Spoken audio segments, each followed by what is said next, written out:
What is your bud? Wait, it gets worse story. My soul locked his keys in his car about 6 weeks ago. Well, only the hidden key that lives inside the fob.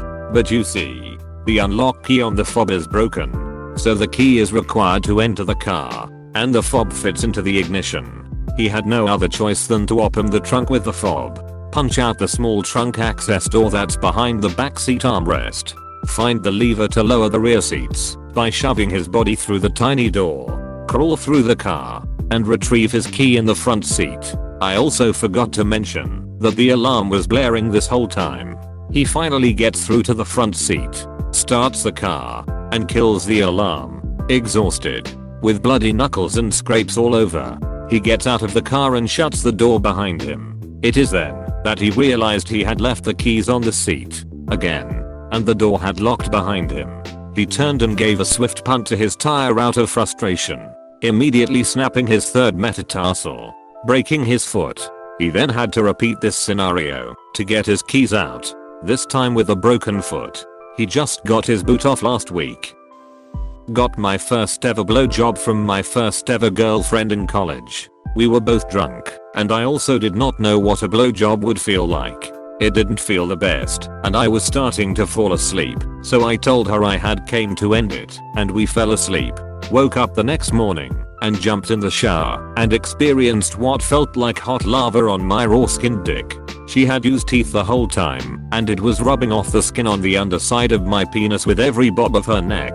But wait, it gets worse. The next day we go to a football game, and she isn't her normal self, not holding my hand or really talking to me. We get back, and she comes up to my app to tell me that she cheated on me with my best friend I had at college, and we broke up, leaving me alone with my raw dick that took 2 weeks to heal. Got rear-ended by a truck, pulled over to check my trunk on a hilly street. A car parked behind me rolled downhill and crushed me between it and my newly messed up trunk. Suffered some cracked ribs. My wraparound skirt blew away while I was walking down the sidewalk. But wait, it gets worse. It happened right in front of a funeral home. And yes, there were at least 24 mourners filing into the building as I chased my skirt down the sidewalk in my panties. I posted this a long time ago, but here it is again. I was working for a large hotel chain in London for a few weeks, shooting interiors/exteriors for their brochures, and I'd end up going from hotel to hotel meeting manager/assistants who would take me round the hotel all day while I took my photos, knowing full well that no one works in a hotel without acquiring some pretty amazing stories. I would interrogate each one for their most outrageous tales. I got to hear a bunch of stories that ranged from fascinating to dull. The orgies, the famous faces cheating on their spouses, the occasional slaughtered goat in the bath, incredibly more common than you might think, and the time that the cast of Friends stayed at the hotel while they were filming those episodes in London. One story rose above the rest. A gentleman, alone in his suite, woke up in the middle of the night with a dire need to unload his bowels. I mean a really desperate need.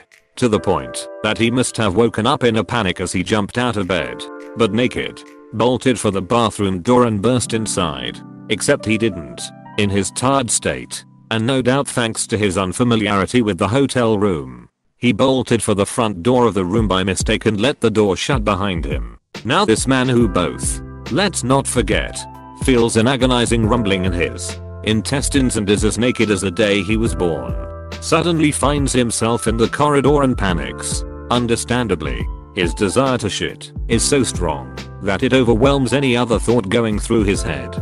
He must poop.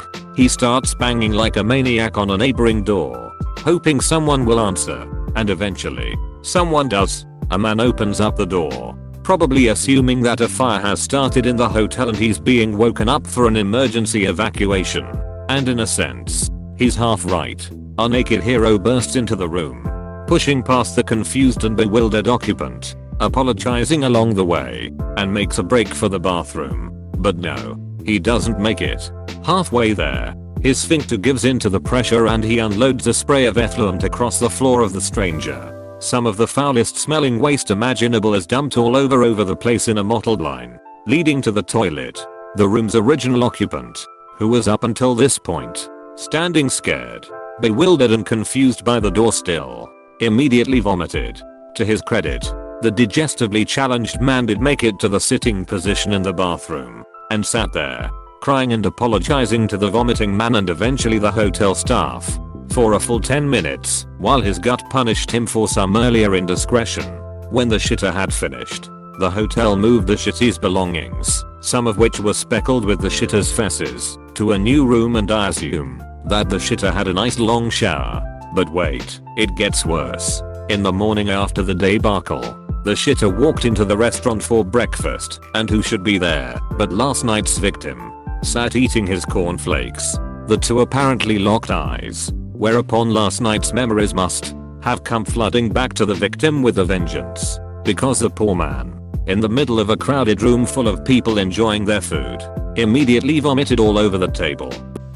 At 14 months old, my son was diagnosed with brain cancer.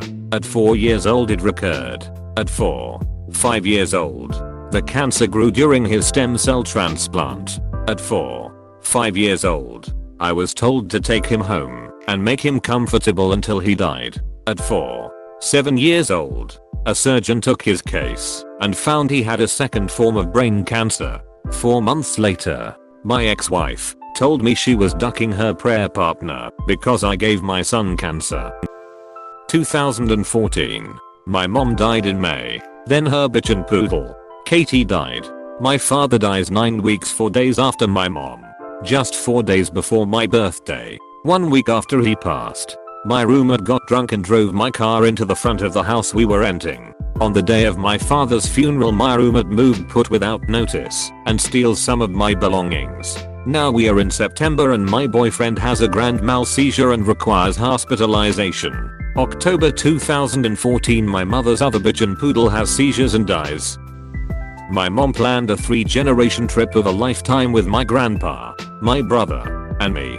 We are going to stay in Vegas for 1 day, go down to a gold mine of one of her friends, visit the Grand Canyon, and then fly back from Phoenix, while making multiple stops on Route 66. We were going to leave after my high school graduation. On the day of my graduation, my grandpa hits his head because the comfort inn he is staying in installed new slippery tubs. He wasn't the first person injured. He did a concussion test on himself, and since he didn't have a bump on his head, he went to my graduation and went on the trip with us. We spent a night in Vegas checking out the casinos, but my brother and I can't gamble or drink, so there wasn't a lot we could do. We go to bed and wake up the next morning and went to check out, but our grandpa wasn't down yet. He doesn't answer his phone and we ask the hotel manager to let us into his room. We find him unconscious and unresponsive. They take him to a hospital and we find out he has a brain clot. They aren't able to treat it, so we have to take him off life support, and he died 7 hours later. Once we got home we tried to get a death certificate, but we are told that it could take between 4 to 6 weeks for them to give it to us. 6 weeks later we received a death certificate with a mistake because the person who filled it out googled my grandpa's address instead of using the one we gave them. A couple of days ago, 5 weeks later, we have received the death certificate. In a week my mom and brother are going down to Florida to get his stuff, but I can't go with them because of college. We still don't even know where his will is, and I bet more shit is going to hit the fan. In short, Comfort Inn kills my grandpa immediately after my graduation. What happens in Vegas stays in Vegas, including death certificates, and I won't be able to go down to my grandpa's house for the last time. Lost my house and both cars with my girlfriend to Hurricane Florence. We were renting. It flooded. Girlfriend loses job. I luckily work from home. But it gets worse. Had $65 renter's insurance that didn't cover flooding because we weren't in the flood zone. Swayed us into being okay. FEMA only gives a $1,000. Lost everything. Barely scratches the surface of just trying to relocate. Displaced to a 8x8 room with a friend with girlfriend and our 2 dogs. We were originally in North Carolina. Now in Virginia Beach. Have to keep driving back and forth to NC on a rental car. Been doing this almost a month now. Didn't know anyone I could stay with in NC and the shelter made it impossible for me to continue to work from home. So we had to find friends here. Our lease has been terminated, but owners want to keep the security deposit. They want to fight us in court for this money we desperately need. Even started demoing the house as we were still trying to get whatever stuff survived out. 2 days ago as of today, girlfriend ends our 4-year relationship. Perfect timing, right? Losing her and my 2 dogs. Can't really figure out why, I'll probably find out soon. Virginia Beach is about to get hit by the next Hurricane Michael. Looks to be only a tropical storm by the time it gets here. I will keep this updated if it gets much worse. It hasn't stopped. My twin and I were born. Mother from poor Native American reservation doesn't want us and does not want us to grow up there, so she leaves us on some doorstep to a stranger's home. Police are called and we are put into foster care shortly after. But it gets worse. Adopted parents abuse us for years. Adopted extended family says we are not really family, don't really want anything to do with us. It gets worse. I contemplate suicide at 7. Tell friend to bring knife to school so I can kill myself in bathroom. Friend tells his mom, who tells my mom, who hands me a knife and beats me for trying to take it. Then continues to ask me if I want to die and beats me until I say I don't. It gets worse. 11 years old twin, and I say we don't want to live with them after years of them threatening to call CPS to take us away. They beat us both until we say we want to stay. It gets worse. 16 years old. Attempt suicide first time by swallowing bottle of pills. Doesn't work. Gets worse. 17 years old. Attempt suicide by swallowing a lot of pills. Found. Stomach pumped. Survived. Gets worse. 18 years old. Attempt suicide by slashing my arm with box cutter. Pass out from bloodless. Wake up with EMTs over me and tourniquet on arm. Survive. Sent to mental hospital where I stay for 3 months. It gets worse. 19 find apartment. Work 2 jobs, barely able to make ends meet. Often pay rent and starve for 2 weeks. 24 years old. Twin offers place to stay. Don't want to, but am convinced that I can go to school and save money and eat. 3 months later find out sister can't afford house even with my rent and I go homeless. It gets worse. Couch surf with few friends when I can. Sleep under pine tree other times. Use drugs and alcohol to self-medicate. Work odd jobs to grow temp agency. Little sister finds out about homelessness, we become roommates. Gets worse. 25 years old little sister says she can't pay her half of rent. Doesn't like that I make more money on unemployment than she does at her job. She can pay rent. Just choose not to and promises to pay me back. Never pays me back. I'm considered independent now. Get loan, go to school. Gets worse. 26 give twin stuff I had in storage. Says she will store for free, saving me money and stuff will be safe. Agree. Year later I want something in storage. All my stuff is gone. Asked twin about it. Says she doesn't know anything about it. Found out later she pawned all my stuff. Twin and I find our birth mom. Find out she's cray cray. Suffers from schizophrenia and in jail for stabbing roommate. Says she doesn't know who father is. She was raped, but she loves us now and calls us flesh over her flesh and wants to see us. I decline. Figured that she was manipulating us and that she's off her rocker. No idea who father is or if anything she said is true, but it gets better. 28 work and go to school. Graduate with a 3.2 GPA, meet future wife. Cut out bad influences and keep good influences. Have good job now. Wife. 2 kids. Still struggle with past. Biggest fear is being abusive to own children. Edit. Hello everyone. I honestly didn't think this comment was going to attract much attention. But I just wanted to say thank you all for the kind words. They really mean a lot. Got hit with a tropical storm. It became a hurricane. Hid in the sink with my cats, but couldn't get my dog in. Cats scratched me and pissed on me. Exited in the morning and the roof was off, and the kitchen was flooded. My car had taken a direct hit from a power transformer and was completely ducked. The road to the house had 10 or 12 downed trees blocking it. Surrounded by jungle, so had to hack my way out with a machete. Make it to work. Work is gone. The entire office building is gone. Just debris. Get chased while dogs on my way to friend's house. Friend comes over with chainsaw to clear road. A ducking tree falls on me. No running water or power for months. I get fired because there literally is no more work as it doesn't exist. Bye bye insurance. Never seen dog. Since hurricane he is probably either dead or lost. Takes a year to find a new job. Got out of the Navy. Decided to go to college. Met a girl. Liked the girl. It's close to my birthday 2 years later. Cross road to meet my dad. He was passing through town for work and dropped off my present. Get mashed by unsav while on foot. My head breaks off his mirror. Crush the windshield. Total the car. It gets worse. They shave the side of my head with a scalpel so they can staple my skin flap back to my skull. 2 weeks later. Hobble back into my apartment. CGF blowing guy on my bed. Heartbreak. Anger. Pain. Am a Sith Lord by now. Should have stayed in the ducking Navy. Too crippled to re-enlist. Thanks God. I was at a country concert in the middle of June and was dancing with some friends and all of a sudden they disappeared. I was pretty drunk. As I'm leaving to go find them, this girl grabs my hand and we start dancing.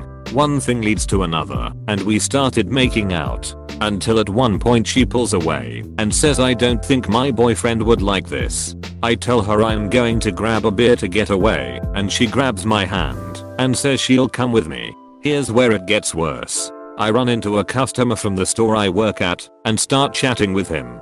The girl with me starts chatting with the customer's girlfriend. All of a sudden I hear her tell the customer's girlfriend, yeah, it's my birthday in September. I turn 18 feet. Noped out of there so fast. Friend got a puppy recently. Adorable little jerk. He peed on the floor. I accidentally stepped in it. Waddled to the bathroom to clean up and I stepped in dog shit. Doing some DIY. We had some loose floorboards in the bathroom. I can fix this, I thought. Made of a note of where the floor joists were and hammered in the first nail. It didn't feel quite right. So hammered half an inch to the left and it felt much more secure. Put in the next nail. Again it didn't feel right. Moved it over a bit and hammered again. The next thing I know I'm hit in the face with high pressure hot water from the heating system. By the time I've shut off the water, I've got the equivalent of a bucket of water coming through the ceiling in the kitchen under the bathroom. Go back into the bathroom thinking oh god what a mess. Then realize I can smell gas. The previous nail had gone straight through the gas main and we had to shut off the gas and the gas board came round and declared the house unsafe and it took us 4 days to get it repaired. When we went to repair the hot water pipe, it turned out the first nail had also gone through the shower drain. The good news is I'm banned from DIY for life. Please subscribe and leave a like if you enjoyed this video and if you want to see more of Reddit universe.